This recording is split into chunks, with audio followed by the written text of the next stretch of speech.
आज हम कामयाबी के एक ऐसे फॉर्मूले को समझने वाले हैं जिसे जिंदगी भर की सफलता का सबसे आसान रास्ता बताया गया है। सोनू शर्मा के विचारों पर आधारित ये जो सिद्धांत है ना, ये सुनने में जितना सिंपल है उतना ही पावरफुल भी है। तो आखिर है क्या ये पार्टनरशिप का सिद्धांत? चलिए जानते हैं। एक सवाल है, सिर्फ कामयाब होना ही काफी है या जिंदगी भर कामयाब बने रहना ज्यादा जरूरी है?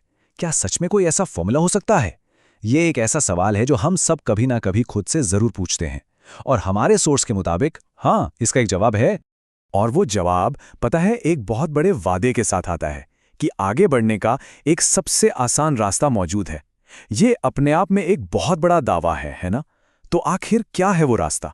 तो ये रहा वो राज, वो आसान रास्ता है भगवान के साथ एक पार्टनरशिप। हाँ, सही सुना। ये कोई टिपिकल बिजनेस पार्टनरशिप नहीं है, बल्कि एक ऐसा प्रिंसिपल है जो कामयाबी की पूरी सोच को ही एक नया एंगल दे देता है। तो ये पार्टनरशिप असल में है क्या? इसका मतलब क्या है? इसका सीधा सा मतलब है अपनी फाइनेंशियल जर्नी में ईश्वर को एक हिस्सेदार बनाना। और ये कैसे होता है? अपनी हर कमाई का एक फिक्स्ड हिस्सा उन्हें समर्पित करके।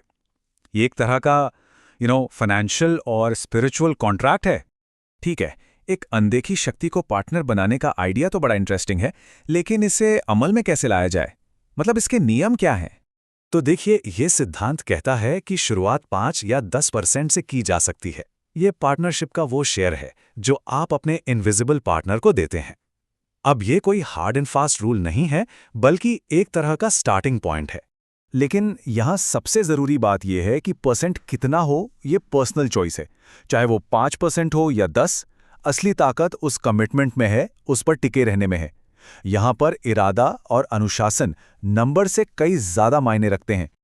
पर एक बहुत बड़ा सवाल उठता है कि ये पार्टनरशिप शुरू करने का सही समय क्या है? और इसका जवाब मैथ्स में नहीं, बल्कि ह्यूमन साइकोलॉजी में छिपा है। और यही इस पूरे सिद्धांत का सबसे दिलचस्प पहलू है। सोर्स से एक बहुत ही सीधी और गहरी सलाह मिलती है। इस पार्टनरशिप की शुरुआत हमेशा तब करें जब रकम छोटी हो।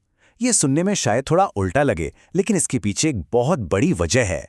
वजह यह है कि यह सिद्धांत गणित से ज्यादा मनोविज्ञान पर आधारित है।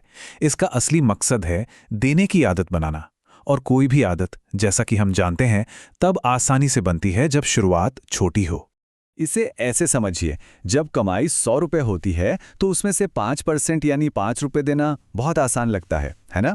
लेकिन जरा सोचिए, जब कमाई 100 करोड़ हो तो क्या उसका 5% यानी 5 करोड़ देना उतना ही आसान लगेगा? साइकोलॉजिकली ये बहुत बहुत मुश्किल हो जाता है।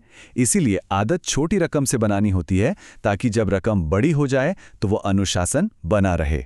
तो इस पूरी बातचीत का, इस पूरे सिद्धांत का निचोड़ क्या है? इसका जो सार है ना, वो एक आखिरी और सबसे जरूरी विचार में छिपा है।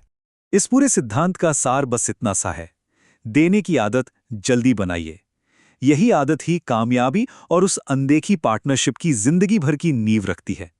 ये पैसे से ज्यादा एक रिच माइंडसेट बनाने की प्रैक्टिस है। और अंत में ये एक सवाल सोचने के लिए रह जाता है, किसी की भी कामयाबी के सफर में सबसे बड़ा पार्टनर आखिर कौन होता है?